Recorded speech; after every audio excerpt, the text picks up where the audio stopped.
네,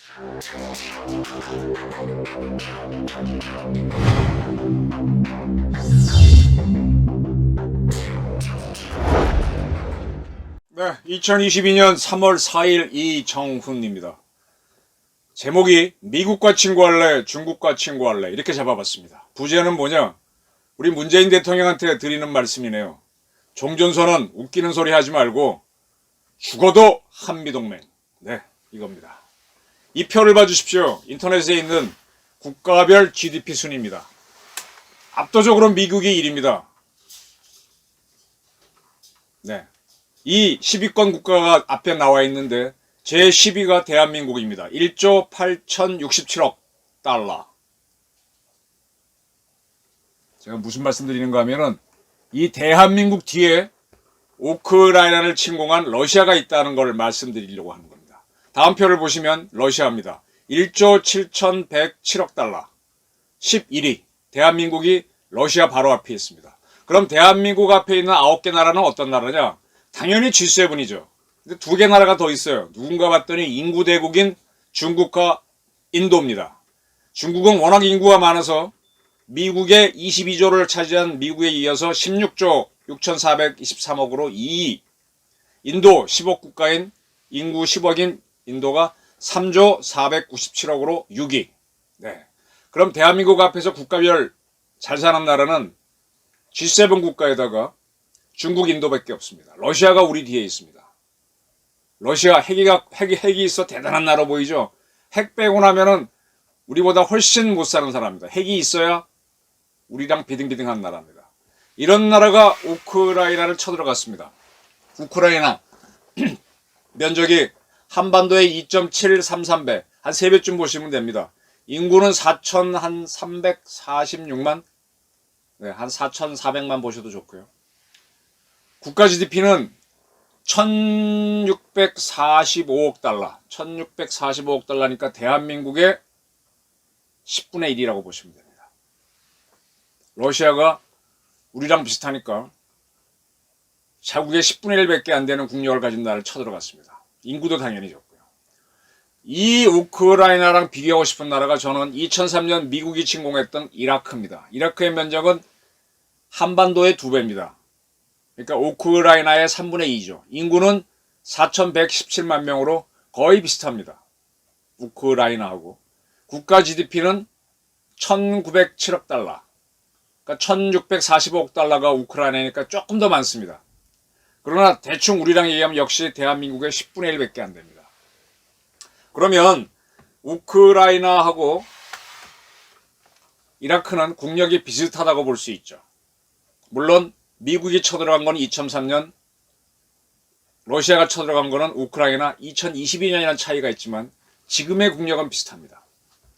근데 개전 초기에 미군이 이라크로 진격했던 속도하고 러시아군이 우크라이나에 쳐들어갔던 속도는 하루 80여 킬로미터로 비슷했습니다. 근데 24일 날부터 전쟁이 시작되었고 오늘이 한 3월 4일이니까 열흘 조금 안 됐죠. 지난 현재 전과가 다릅니다. 러시아군은 상당히 돈자가 되고 있고 원자력 발전소를 공격할 만큼 비겁한 수를 쓰고 있습니다. 미국은 속전속결로 들어갔었습니다. 미국은 개전 19일 만인 4월 9일 바그다드를 함락시켰습니다. 그리고 43일 만인 5월 1일에는 당시 우리나라 언론은 종전선언이라고 했습니다. 종전선언을 했습니다. 근데 지금 3월 4일로 잡으면 24일 날 개전했으니까 8일째인데 우크라이나를 쳐들어간 러시아군은 그만한 성과를 내지 못하고 있는 걸로 보입니다. 제가 오늘 드리려고 하는 말씀은 문재인 대통령이 그토록 애달바했던 종전선언의 실체를 밝혀드리기 위한 겁니다. 참 무슨 어떤 케이스가 없을 때는 설명하는 게 참 공허해서 힘들었는데 이렇게 딱 생기니까 문재인의 안보정책, 그걸 따라가는 이재명의 안보정책이 얼마나 엉터리인지 아주 설명하기 좋습니다. 자, 4월 9일 만에, 10월 19일 만인 4월 9일 바그다드를 함락시켰습니다. 그리고 미군이 전 이라크를 다 점령했죠. 43일 만. 예. 그때 종전선언을 하는데 어떻게 하느냐. 이라크 전쟁에 참전하고 정비를 위해서 미국 항공모함인 에이브람 링컨 함이 샌디에고로 돌아갑니다. 태평양을 가로질러 쭉 미국으로 들어가죠. 미국으로 들어갈 때 그때 아들 부시가 대통령이었죠. 이 양반이 미 주방위군 출신입니다. 아마 해군 출신인데 파일럿들을 했나? 아마 그럴 겁니다. 그래서 미 해군 기를 타고 이 항공모함에 내립니다. 그게 2003년 5월 1일입니다. 그래서 딱 내려갖고 열렬한 환영을 받습니다. 본인이 조종은 안 했습니다.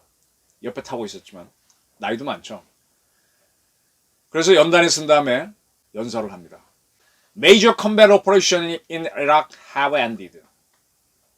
Major combat operation, 주요 전투 작전, 이라크에서의 주요 전투 작전은 끝났다. 그리고 in the battle of Iraq, the United States and our allies have prevailed 그랬습니다. 이라크 전투에서 미국과 우리 동맹군은 우세를 점했다 그랬습니다. 이런 연설을 했을 때 도하 언론들은 더 이상 싸울 게 없다. 종전선언을 했다고 보도했습니다. 문재인 대통령이 그토록 하고 싶어하는 종전선언을 개전 43일 만에 이렇게 한 겁니다. 그런데 이때 이라크 전역을 점령하고 난 다음에 우리나라에서 이제 자이툰 부대가 간 거는 그 다음입니다. 전투 다 끝나고 안정화 작전할 때 갔는데 이게 완전히 오판이었습니다. 수도도 점령하고 다 점령했는데 웬걸 수도가 이게 개미집이잖아요. 거기에 있는 시민이 게릴라가 되고 누가 누군지 알 수가 없지 않습니까? 곳곳에 숨어있다 튀어나오고. 그래서 그 게릴라와 싸우는데 미군이 굉장히 애를 먹습니다.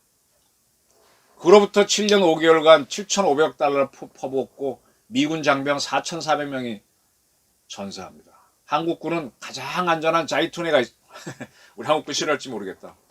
거기 자이툰 부대는 그 쿠르드족이 있는 쪽에 가 있었죠. 쿠르드족은 반 이라크 세력이니까 뭐 항전이 거의 없어서 그쪽에 있었습니다. 그렇게 하고 나서 그 다음에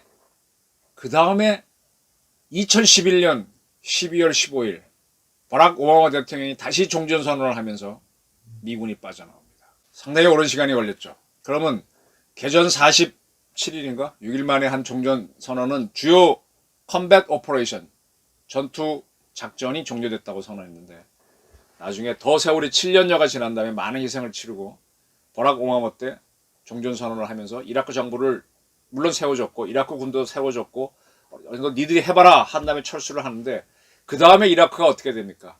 IS가 등장해서 굉장히 시끄러워지죠. 그죠? 그래서 트럼프 때 보게 되면 IS를 잡는다고 미사일을 발사하고 그렇게 되는 겁니다. 종전선언을 2번이나 했다는 거. 근데 이게 의미가 없다는 걸 제가 말씀드린 겁니다. 그리고 미국은 자국 내에서는 안 싸우잖아요. 미군은 연방법에 따라서 미 국내의 전투에는 못 들어갑니다. 그건 주방위군이 하는 거고 미국 외부에서 작전을 하는 겁니다. 그러니까 항상 다른 나라한테 침공이 되는 거죠. 들어갔다가 빠져나오는 거예요. 우리 끝났어 하고 나오면 그만이에요. 무슨 뭐 정전협정 이런 거 없습니다. 미군이. 정전협정 없습니다. 네. 그 다음에 이제 아프간을 보겠습니다. 아프간이 더 이라크보다 먼저 미군이 들어갔죠. 그러다가 굉장히 오래 전쟁을 하다가 오바마 때 2014년 12월 19일 날 컴뱃 미션이 끝났다라고 선언합니다. Statement of the President on the end of the combat mission in Afghanistan. 뭐 이렇게 나가는데요. 그러니까 아프가니스탄에서 전투 임무 종료를 대통령이 선언했다. 2014년 12월 29일 이렇게 되어 있습니다. 이것도 역시 종전선언으로 번역이 됐습니다. End of the combat mission. 전투 임무 종료. 네. 근데 미군은 잘 아시겠지만 작년이죠, 작년. 2021년 8월 31일 날 그 조 바이든 대통령은 The United States ended 20 years of war in Afghanistan. The longest war in Afghanistan history.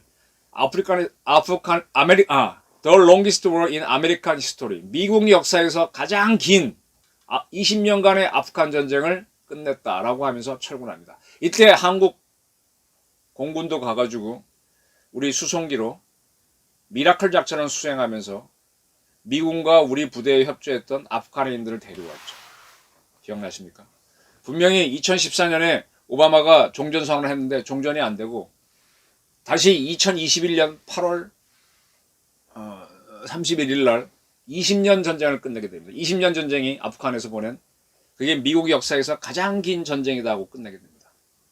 미국 자료를 보게 되면은 종전선언을 뭐라고 영어로 표현한가 하면 Declaration of the End of War라 그러던가 그렇게 되어 있습니다. 근데 우리가 종전선언으로 번역한 것들을 보게 되면 아까 보던 Combat Operation 또는 Combat Mission의 End라고 표현한 경우가 많아요. 이게 뭐냐? 미국이라고 하는 나라는 거듭해서 말씀드리지만 아프간이든 이라크든 가서 싸우다가 뭐 여의치 않으면 빠져나오면 되는 거예요. 미국은 그런 나라들하고 정전협정도 잘 안 맺어요. 그냥 빠져나오면 그만이에요. 니들이 망하든 말든. 나라 세워주긴 하는데 그 다음 16국가가 되든 말든 되면 좋은데 안 돼도 많은 거죠. 그리고 거기가 더 혼란스러워져서 그게 더 세계를 이끄는데 좋으면 그걸 끝냅니다. 근데 이러한 종전선언을 지금 야후라든지 미국의 국을 찾아보면은 이 종전선언에 대한 것들이 제법 있습니다. Declaration of End of War 한 다음에 By Korea, South Korea 한국이 주장하는 종전선언에 대한 설명이 많은데 그러니까 이거는 미국에서도 쓰는 말이 아니고 그냥 만들어내는 말이에요. 자, 우리 대한민국 군대가 인민군하고 붙었어요. 싸웠습니다. 우리가 이제 한반도가 우리 땅이 아니라면 우리 빠져나가면 돼요. 미국처럼 어떤 형. 그럼 종전선언을 할 수 있어요. 근데 우리는 여기서 살아야 되잖아요. 그럼 어떻게 해요? 종전이 아니죠. 정전을 할 수밖에 없잖아요. 그럼 정전 상태입니다. 이걸 종전으로 왜 바꿔? 종전은 아무 의미가 없어요. 내가 일방적으로 내가 이겼어 하고 선언하고 나 돌아갈 거야. 일부 철수할 거야. 그겁니다. 오케이? 자, 지금 러시아군이 우크라이나에 들어갔는데 빨리 항복했으면 좋겠어. 근데 항복을 안 해. 그럼 자기들이 힘들잖아요. 그때 미군들은 정신전력을 충분히 했기 때문에 미군 친구들이 연합작전을 많이 해가지고 해외에서 나가 싸울 때 내가 왜 싸워야 되는지를 그 친구들은 알아요. 6.25 전쟁 때도 많은 미군 한 5만 명이 죽었는데 그때 많이 물어봤어요. 너는 왜 아무도 모르는 한국이란 땅에 와서 왜 싸우고 왜 죽니? 그랬더니 나는 패전한 군인이 되고 싶지 않다. 자기 명예 때문에 싸우거나 뭐 그런 식입니다. 근데 지금 우크라이나에 들어간 러시아 병사들이 포로가 돼서 하는 얘기가 나는 훈련인 줄 알았지 이렇게 작전하러 온지 몰랐다. 엄마가 보고 싶다. 이러지 않습니까? 그러니까 이 같은 군인인데도 싸우는 자세가 다른 거예요. 그러니까 미국은 자기 프라이드가 있는 거고 이 친구들은 동원된 거죠. 물론 러시아도 우리처럼 강제 징집이 아니고 지원병입니다. 근데 저 모양입니다. 그러니까 국력의 차이도 있고 정신전력의 차이도 다른 겁니다. 근데 비슷한 규모의 적을 갖고 싸우는데 러시아는 버벅거리고 안 되니까 핵무기까지 들었다 놨다 그러지 않나? 진공탄을 쓰지 않나? 그 다음에 원전을 공격하지 않나? 이런 비겁한 수를 쓰는 거죠. 미국은 그렇게 안 하고 촉촉촉 나갑니다. 그런 미국도 아프간과 이라크에서 빠져나오는 데는 7년, 10년, 20년이라는 세월이 걸렸다는 겁니다. 그리고 그런 나라가 하는 게 종전선언입니다. 그러면 우크라이나에 들어간 이 러시아가 하다못해 그냥 빠져나오면 돼요. 안 되면. 근데 그렇게 나오기 싫겠죠. 그러니까 그 우크라이나 중앙을 흐르는 드네프로강을 경계로 해서 이쪽은 친러시아 정부를 세우고 이쪽은 우크라이나에 있는 상태에서 둘을 쪼개놓고 그 나라를 독립을 승인하는 형태로 해서 그래놓고 빠져나오고 싶겠죠. 근데 우크라이나 젤렌스키 대통령이 허용하지 않고 결사항전하게 되면 굉장히 애를 먹습니다. 그러면 미국에 비해서 국력이 20분의 한 10분의 1, 15분의 1밖에 안 되는 러시아가 얼마나 버티겠냐. 이게 궁금한 겁니다. 종전선언 나온 김에 좀 더 설명드리겠습니다. 역사상 가장 유명한 종전선언은 뭐냐? 1989년 12월 3일 인도양에 있는 몰타라고 하는 못 사는 나라죠. 그 휴양지가 있는 도시인데 섬인데 거기에서 고르바초프 소련 공산당 지도자하고 아버지 부시 대통령이 미국 대통령이 만나서 an end to the Cold War 그러니까 냉정 종식을 끝내자는 선언입니다. Declared an end to the Cold War at Malta Summit on December 3, 1989 이렇게 돼 있네요. 이게 냉정 종식을 향한 선언을 합니다. 이게 역사상 가장 유명한 종전입니다. 전쟁에는 핫 워도 있지만 콜드 워도 있는 거거든요. 이 콜드 워를 끝내자는 선언을 하면서 이 선언 때문에 동유럽 국가들이 민주화 혁명을 일으키면서 쫘르르 민주화로 가고 독일이 통일되고 마침내 소련도 무너지게 되고 소련도 공산주의가 무너지게 되는 거죠. 그럼 문재인 대통령이 종전선언을 하려면 바로 북한 붕괴를 염두에 둔 이런 종전선언을 해야지, 북한 정권의 종식을 위한 공존을 위한 종전선언을 하고 있으니 이 사람은 이상한 사람이다, 나는 이렇게 보는 겁니다. 그리고 우리는 이 땅에서 철수할 수가 없어요. 소련도 러시아도 우크라이나 철수하면 그만이에요. 창피하지만. 미국도 철수하면 그만이고. 근데 우리는 이 땅에서 여기가 살아야 할 땅입니다. 그럼 우리가 북한을 구해내거나 우리가 북한에 지거나 이걸로 끝나. 그게 아니면 정전이죠. 무슨 정전이에요? 우리가 두 개 나라 영어 살 거예요? 그건 아니지 않습니까? 그래서 문재인 대통령의 종전선언은 매우 이상하다라는 겁니다. 이 문재인 대통령의 이상함은요, 2017년인가요? 그때 9월 달에 평양에 갔을 때 능라도 5.1 경기장, 저도 여기 가봤습니다. 여기 가서 그들이 하는 대집단 체도를 봤었는데, 그때 평양 시민 15만 앞에서 이런 연설을 했죠. 남쪽 대통령, 저는 남쪽 대통령, 이렇게 표현했습니다. 대한민국 대통령이 아닌 남쪽 대통령이라고 그랬습니다. 우리나라 헌법은 대한민국은 한반도를 영토로 한다 그랬는데 남쪽 대통령이라고 그랬습니다. 그리고 돌아와서는 평양의 놀라운 발전상을 받다. 여러분의 지도자 김정은 위원장에게 아낌없는 찬사를 보낸다라고도 거기서 했습니다. 독재자를 찬양하고 평양이 발전했다 그랬습니다. 그러면 이 독재자한테 시달리는 평양의 인민들은 뭡니까? 주권이 국민한테 있는데 그걸 완전히 외면하고 정의가 없는 대통령 모습을 보였습니다. 이거와 극히 비교되는 게 1954년 7월 27일 6.25 전쟁이 정전협정을 맺고 종전이 됩니다. 그야말로. 그리고 한 보름이 지난 8월 10일 이승만 대통령이 이런 연설을 합니다. 북한 동포여 실망 마라. 기어코 통일 성취, 그런 거였던 것 같아요. 북한 동포들이여 희망을 버리지 마시오. 우리는 여러분을 잊지 않을 것이고 모른 채 하지도 않을 것입니다. 한국 국민의 기본 목표, 즉 북쪽 우리 강토와 동포를 다시 찾고 구해내자는 목표는 계속 남아있으며 결국 성취되고 말 것입니다. 이거죠. 이게 대한민국 대통령이 할 연설이고 북한 주민을 구해내자는 의지의 표현이죠. 이게 대한민국 대통령이죠. 이런 연설을 해야죠. 어떻게 남쪽 대통령이라고 김정은이 잘했다 이렇게 하고 옵니까? 그리고 종전선언을 하자는 이 무책임한 말을 합니까? 우리의 역사를 간략히 설명드릴게요. 조선은요, 임진왜란 때 끝나고 난 다음에 병자호란을 당해서 청나라에 항복합니다. 그래서 조공을 바치는 조공국가, 흔히 말하는 속국이 됐습니다. 우리는 중국의 청나라의 일부가 된 겁니다. 그리고 1860 몇 년인가요? 일본이 우리를 두드리면서 지금 근대화된 식으로 외교관계를 맺자고 합니다. 우리가 져가지고 강화도 조약을 맺습니다. 그때 강화도 조약에서 들어간 내용이 조선은 독립국이다입니다. 청나라의 속국이 아니다 이렇게 해놨습니다. 그래서 독립을 강제로 시켜주죠. 근데 우리가 이게 뭔지 그랬답니다. 그 다음에 이모군란이 일어나면서 일본 세력에 쫓겨나고 청나라 세력에 다시 들어옵니다.